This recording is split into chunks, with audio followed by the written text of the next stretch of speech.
자유와 민주는 민주공화국을 표방하는 헌법을 소유하고 있는 국가들을 지탱하고 있는 핵심 가치입니다. 자유민주주의 국가이자 민주공화국인 대한민국은 개인의 자유를 근간으로 하는 민주주의와 법치주의를 헌법에 명시하고 있습니다. 이러한 헌법은 자유, 민주, 법치를 근간으로 하는 가치의 체계라 할 수 있습니다.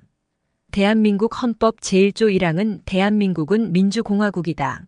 제2항은 대한민국의 주권은 국민에게 있고 모든 권력은 국민으로부터 나온다고 명시되어 있습니다. 그리고 대한민국 헌법의 전문에는 불의의 항거한 4.19 민주이념을 계승하고 라고 하여 저항권을 인정하고 있다고 볼 수 있습니다. 이에 근거해서 국민 저항권은 헌법 자체가 민주주의와 법치주의 등의 가치에 반하거나 국가 권력이 헌법이 정한 바에 따라 법을 집행하지 않거나 방관하여 이의 시정을 요구하였으나 관철되지 않을 경우에 국민 저항권의 발동이 가능하다고 할 수 있습니다. 그러나 문제는 이러한 법적 근거를 갖고 있는 저항권을 어떤 경우에 그리고 어떻게 행사할 수 있는지에 대해서는 구체적인 절차나 규정이 명시되어 있지 않습니다. 이와 관련한 문제들을 살펴보려고 합니다. 먼저 국민 저항권은 헌법 자체가 민주주의와 법치주의 등의 가치에 반하는 경우에 권력자를 소환하고 헌법을 개정하여 새로운 민주적 헌정 질서를 형성하는 것을 목적으로 행사될 수 있습니다. 이 경우에 국민 저항권의 소극적 행사는 헌법재판소의 위헌법률 심판 청구를 함으로써 행사된다고 볼 수 있습니다.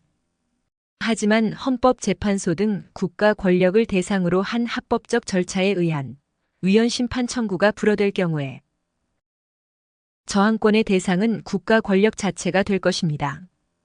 하지만 그러한 저항권의 행사가 정당한지, 즉 국가 권력의 부정의와 헌법에 반하는 위법한 권한 행사 여부를 판단해야 할 주체가 누구인가 하는 문제는 해결되기 어렵습니다.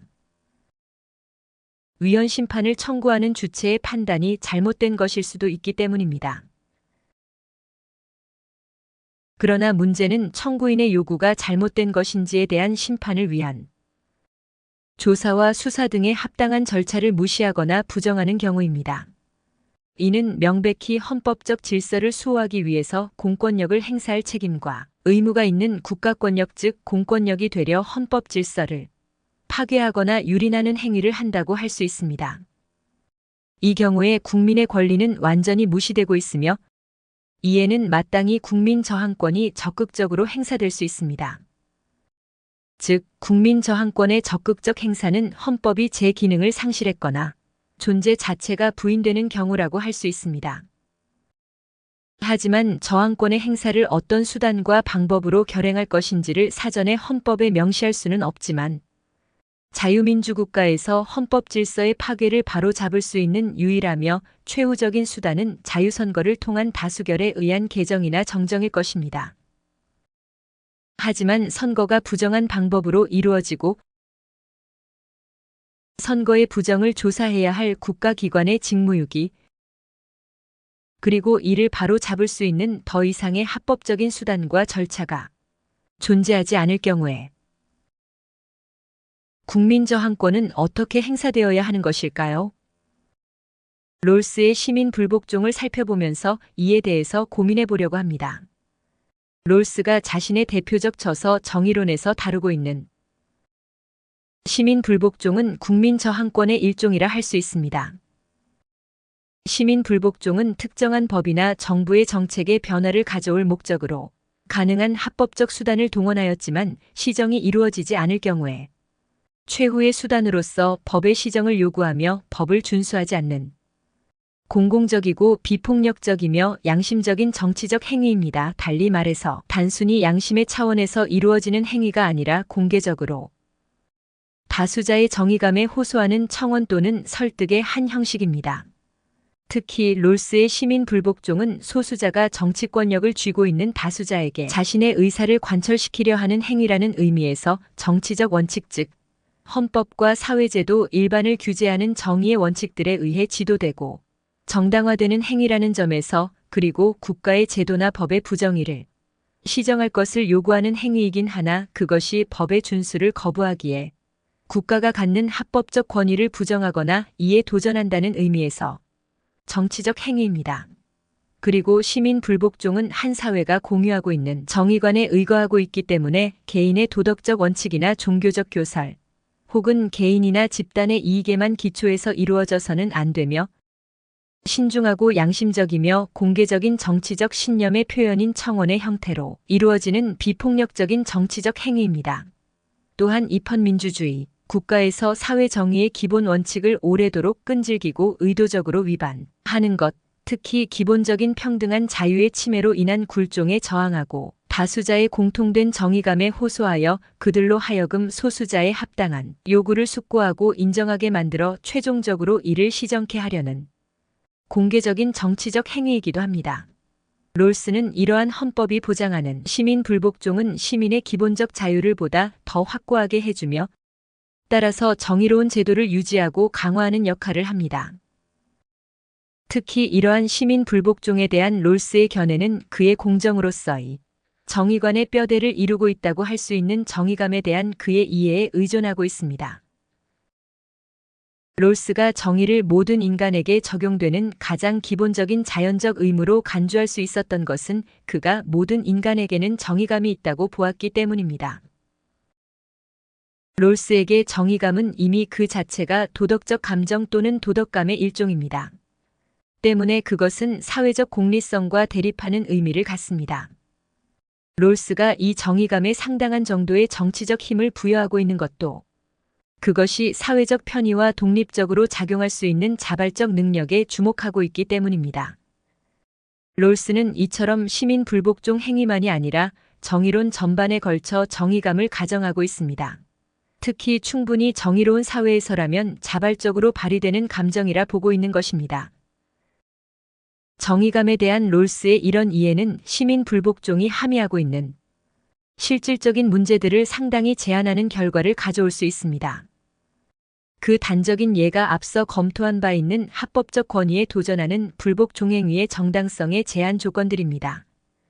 우리는 왜 정의가 요구하는 바에 따라 행동하려고 하는가? 라고 물을 수 있기 때문입니다. 이에 대해서 우리에게는 정의감이 있기 때문입니다. 라고 하는 것 말고 더 이상의 추가적인 답변을 롤스에게서 기대하기는 힘듭니다. 이는 이미 주어져 있는 정의감이 어느 정도 어떻게 강화되는지 그리고 정의감이 상당한 수준에서 발휘될 수 없거나 발휘되지 않는 사회에서 소수자가 겪을 수 있는 오래도록 지속되고 있는 부정의는 롤스가 말하는 시민 불복종을 통해서는 결코 시정될 수 없을 것입니다. 실제적 사건으로서의 시민 불복종은 이런 상황과 무관하지 않습니다. 이런 사회에서는 시민 불복종은 무기력한 수단에 그칠 공산이 큽니다.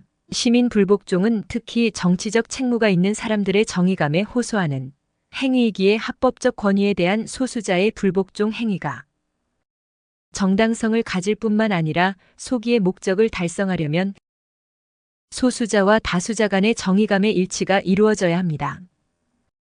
롤스 자신도 어느 정도 인정하고 있듯이 시민 불복종 이론은 정의감의 존재에 지나치게 강하게 의존하고 있는 듯합니다.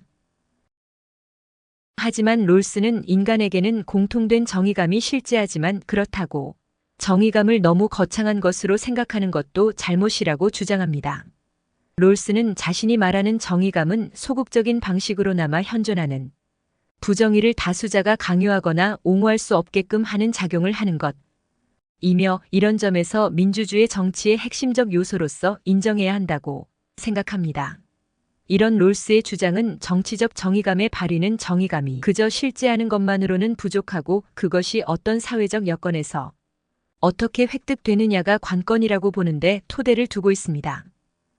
롤스에 의하면 정의감은 이미 사회적 협력의 공정한 조건을 규정하는 공적 정의관에 입각해서 이해하고 적용하며 행동하는 능력이자 자신들이 공공적으로 지지할 수 있는 조건에 입각하여 타인과의 관계에서 행동하려는 자발적 의지의 표현이며 이는 사회에 보다 어린 성원들이 자라나면서 점차적으로 습득하게 되는 것입니다. 따라서 정의감의 획득은 한 인간의 도덕 발달이 제 단계와 밀접한 관련이 있습니다. 롤스는 도덕성의 발달 단계를 크게 권위에 의한 도덕, 공동체에 의한 도덕, 원리에 의한 도덕으로 구분하여 고찰하고 있습니다. 롤스가 이러한 발달 단계들을 고찰하는 근본 이유는 정의감의 획득과 발휘는 한 사회의 제도와 체제의 정의로움에 상응하여 생겨난다고 보기 때문입니다. 이는 정의로운 제도들이 굳건히 확립되어 있는 질서정연한 사회에서는 그 구성원들이 부정의의 경향에 대항할 수 있을 만큼 충분히 강한 정의감을 갖게 된다는 것을 의미합니다. 결국 롤스는 보다 정의로운 사회의 시민들은 그에 합당한 정의감이라는 도덕적 능력을 발휘함으로써 정의의 제반 원칙을 사회 구조에 적용할 수 있게 되고 동시에 그에 따라서 만일 어떤 제도나 법이 정의의 원칙을 부당하게 적용한 것일 경우에 이러한 부정의에 대해서 정의로운 체제를 발전시켜야 하는 자연적 의무에 따라 행동하는 소수 시민의 불복종 행위가 다수자에 의해서 수용되리라고 생각하고 있습니다. 다시 말해 다수자의 정의감의 호소는 현재의 권력자들이 향후 공정한 행동을 할 능력이 있다는 증거에 기초를 두고 있으며 동시에 시민 불복종자는 기꺼이 처벌을 감수하고자 함으로써 자신들에게도 이 같은 성향이 있음을 보여주는 것이라 할 수 있습니다. 그러나 롤스의 이 같은 시각에 대해서 적지 않은 비판들이 제기되어 왔습니다. 가령 법이 부정의하기 때문에 항의하는 것이라면 이를 위반함으로써 수반되는 처벌 역시 부정의한 것이라 할 수 있습니다. 따라서 부정의한 법의 처벌을 자발적으로 감수하는 것은 시민 불복종자가 불합리하거나 제정신이 아닌 행동을 한다는 것을 입증하는 셈이 되며 우리가 정치를 정의나 인간의 고통의 문제로 보기보다는 일종의 게임으로 간주한다거나 혹은 정의보다 순교를 선호한다는 표시가 되고 말 수도 있습니다. 더욱이 정의감에 의거한 롤스의 논변은 제가 보기에 순환적 가정에 기초하고 있습니다. 롤스는 정의감이 온전히 작용하기 위해서는 그가 처음부터 자신의 정의론에서 가정하고 있듯이 먼저 입헌민주주의 체제와 공인된 정의관이 존재하는 거의 정의로운 사회이어야 합니다. 다시 말해 롤스가 자주 쓰고 있는 아주 정의로운 사회를 나타내는 질서정연한 사회의 특징, 즉 일반적으로 정의감에 의해 상당한 정도로 규제되는 사회에서만 합당하고 효율적인 반대 형식으로서의 시민 불복종이 정당화될 수 있으며 이때에는 정의감이 보다 강력한 정치적 힘으로 작용할 수 있다는 것입니다. 하지만 우리는 반대로 어떤 사회가 공정한 정의관에 의해서 유지되는 정의로운 사회라면 정치적 정의감이 온전히 발휘되고 있을 것이기 때문에 굳이 시민 불복종이 아니라 합법적인 절차를 통한 시정이 거의 언제든 가능한 사회라고 할 수 있을 것입니다. 그렇다면 롤스식의 시민 불복종은 불필요한 행위가 되고 말 것입니다. 더 나아가 롤스가 강조하는 것처럼 시민 불복종이 다수자들의 정의감의 발휘를 촉진케 하고 그 결과 향후보다 더 나은 제도로의 개선을 가져올 가능성을 증대시킨다고 하더라도 이를 위해 소수자의 불복종 행위를 특정한 조건에 제한하는 것은 무리한 요구라는 비난에서 자유롭지 못합니다. 더욱이 정의감이 실재한다는 것과 이에 기초해서 불복종 행위가 정당화되는 것은 전혀 다른 문제입니다. 우리가 정의감이 발휘되는 정도를 명확히 규정할 수 없는 한, 다시 말해 정의감의 강도 자체를 선행적으로 그리고 명시적으로 규정할 수 없는 한 어느 정도 혹은 거의 정의로운 사회라는 전제 자체는 그들 모두가 갖고 있다고 상정되는 구성원들 각자의 정의감의 편차에 의해서 우리는 최초의 출발점, 즉 무엇이 정의로운 사회인지에 대한 문제로 혹은 정의의 원칙에 대한 각자의 법적인 해석과 사회적 승인의 문제로 돌아가야 하는 상황에 직면하게 될 것입니다. 이렇게 되면 각자는 사회적 여건이 시민 불복종을 정당화해 주는가의 여부를 스스로 결정해야 합니다. 그러나 롤스는 그렇다고 자기 마음 내키는 대로 결정해도 좋다는 결론이 나오지는 않으며 그것은 헌법 해석의 근간이 되고 그 지침이 되는 정치적 원칙들에 의거해야 한다고 주장합니다. 이에 의하면 이처럼 충분한 숙고 끝에 그가 시민 불복종이 정당하다는 결론에 이르게 되고 그 자신이 그것에 따라 행위한다면 이는 신중하게 양심적으로 공개적으로 한 행위이며 또한 결국에는 그릇되게 행동한 것이 되었다고 하더라도 결코 자의적으로 행동한 것이라 볼 수는 없을 것입니다. 롤스는 정의감이 발휘되는 두 가지 방식을 제시하고 있습니다. 하나는 정의감은 우리에게 적용되고 우리와 우리의 동료들이 이득을 보게 되는 정의로운 체제를 우리가 받아들이게끔 해준다는 것입니다. 다른 하나는 정의감은 정의로운 체제를 설립하고 정의가 요구할 경우 현존 제도에 대한 개혁을 위하여 일하고자 하는 각오가 생겨나게 한다는 것입니다. 결국 롤스의 논리에 충실할 경우 정의의 자연적 의무를 갖고 있는 시민들의 정의감은 그들이 속해 있는 사회의 제도와 체제의 정의로움에 상응하게 획득되며 다시 이런 사회의 성원들은 정당성이나 정의의 관점에서 행동하고자 하는 욕구를 갖게 됩니다. 이런 조건 위에서라면 시민 불복종은 보다 덜 정의로운 사회를 보다 정의로운 사회로 만들어가기 위한 필요 불가결한 행위가 됩니다. 왜냐하면 현실적으로 완벽한 정의 사회는 존재하지 않을 뿐만 아니라 모든 헌법과 법은 불완전한 것이기 때문입니다. 그러나 우리가 관심을 가져야 할 문제는 롤스의 주장대로라면 만일 어떤 사회가 충분히 정의롭지 못하다면 정의감도 그에 비례하여 발휘될 것입니다. 이 경우 시민 불복종 행위는 그 정당성을 온전히 평가받기 힘들 것입니다. 때문에 시민 불복종은 당시의 사회적 수준을 허용할 수 있는 정도의 행위에 대해서만 허용될 수밖에 없게 됩니다.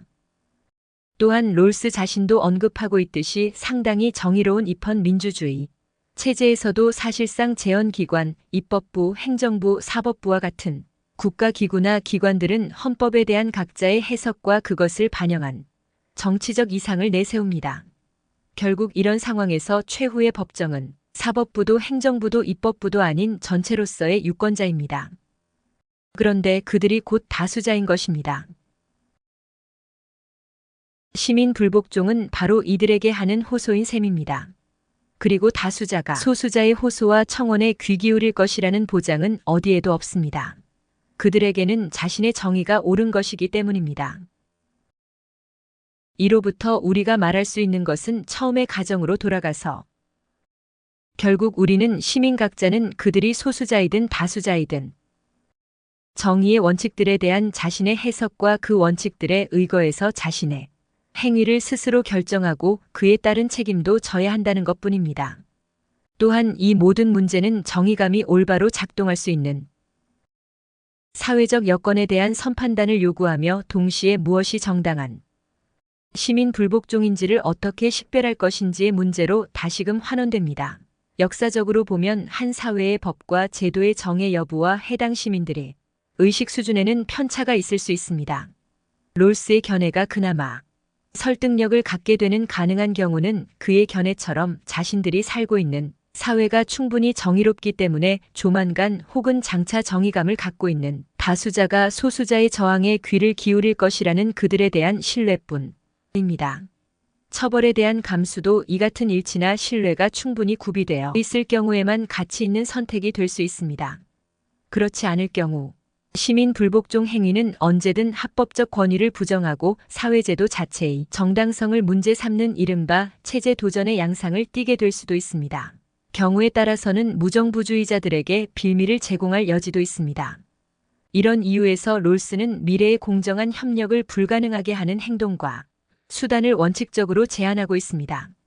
이에 따르면 결국 합법적 권위에 대한 도전은 어떠한 경우에도 현재와 미래 모두에 있어서 정의로운 사회를 유지, 발전시킬 수 있는 한도 내에서만 정당성을 갖게 됩니다.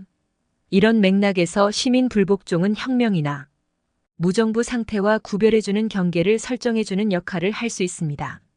하지만 비록 롤스가 정의감이 새로운 제도의 창출과 불완전한 현행 제도의 개선을 가져다 줄 수 있다고 보지만 그것이 지배적인 정부나 다수자에 호소하는 것인 한 이는 사회 비판과 사회 변혁의 범위를 제한하는 약점도 안고 있습니다. 롤스식의 시민 불복종은 단지보다 나은 정의 사회를 실현하기 위해서는 미래의 협력을 해치지 않는 평화로운 수단을 통해서 부정의한 법을 시정할 수 있는 대안을 제시하고 있다고 평가할 수 있지만 다른 한편으로 이는 자신의 공정으로서의 정의관의 실천적 정합성을 보장하기 위한 일종의 도덕적 요구에 지나지 않습니다. 때문에 롤스의 시민 불복종은 그가 인간의 본성과 도덕적 실천 가능성을 낙관적으로 보든 비관적으로 보든 입헌민주주의 체제에 적합한 저항의 방법을 제시하고 있을 뿐이며, 그것이 전반적으로 도덕적 요구에 머물고 있는 한 실제로 일어날 수 있는 합법적 권위에 대한 도전과 거부에 대한 실질적인 해명과 처방이 아닌 하나의 이상론에 머물고 맙니다. 지금까지 살펴본 사항들을 전체적으로 종합해 볼 때 정의감이 실재한다는 사실만으로는 시민 불복종이 자체적으로 정당화되지는 않습니다. 하지만 롤스의 논리를 조차 우리가 이러한 정의감으로부터 그의 주장대로 정의의 두 원칙을 기조로 하는 공정으로서의 정의관이 그러한 정의감을 갖고 있는 사람들에 의해서 합리적으로 선택될 경우, 그들은 이를 유지 발전시켜 나가야 할 자연적 의무를 갖게 되며, 또 그러한 정의감을 발휘하고자 하는 다수자들을 대상으로 한 시민 불복종 행위는 소기의 목적을 달성할 가능성도 배제할 수 없을 것입니다. 그리고 이것이 실제로 롤스의 주장의 요체라 할 수 있습니다. 그러나 문제는 어느 정도 그리고 상당히 질서정연한 사회가 작동되고 있지 않는 한 시민 불복종은 상당히 자의적인 판단에 따라 행사되거나 거부될 소지도 그만큼 커질 수밖에 없게 됩니다. 합법적인 다수자들의 지지를 받는 행정명령이나 이들에 의해서 제정된 법에 따라야 할 의무가 각자의 자유를 방어할 권리와 부정의에 반대할 의무에 비추어 그 구속력을 상실하게 될 지점을 결정하는 일은 쉽지 않은 일입니다. 있을 수 있는 다양한 비판과 대응에도 불구하고 롤스의 시민 불복종 이론은 상당히 정의로운 입헌민주주의 제도를 전제하고 있다는 점에서 하나의 이상론에 속합니다. 그것이 현실 개혁의 규범적 실천력을 갖지 못하고 단순한 이상론에 그치고 말 공산이 큰 것은 오늘날 우리가 목도하고 있는 현실 사회는 결코 질서정연하고 안정적인 정의로운 세상이라고 보기 어렵기 때문에 더욱 그렇습니다. 특히 반민주적인 여론조사나 선거제도를 이용한 방식으로 합법을 가장한 법에 의한 지배를 통해 입헌민주주의 체제가 유린되거나 왜곡되고 있을 경우에 불의에 저항하는 것은 시민의 권리이자 의무입니다. 그러나 롤스의 시민 불복종 이론을 통해서 살펴보았듯이 단순히 불복종 행위만으로는 헌법적 가치를 수호하고 정의를 발전시키는 데에는 명백한 한계가 있습니다. 다수자가 묵인하거나 방관하는 반헌법적 질서는 다수라는 이름으로 집단이 저지르는 가장 극악한 만행이라 할 수 있습니다. 그와 같은 사회는 더 이상 정의롭지도 민주적이지도 않으며 롤스식의 시민 불복종도 효과를 얻지 못할 것입니다. 다수자의 정의감이 일깨워질 때까지 그들을 향해 시정을 요구하는 실천이 필요합니다. 국민 저항권의 행사인 것입니다. 이와 같은 시민 불복종 이상의 국민 저항권의 행사 역시 분별 있는 시민의 권리이자 의무인 것입니다. 시민 불복종은 헌법의 근본적인 가치가 수호되고 있는 정의로운 사회에서나 실효성 있는 국민 저항권 행사의 한 방식일 것입니다.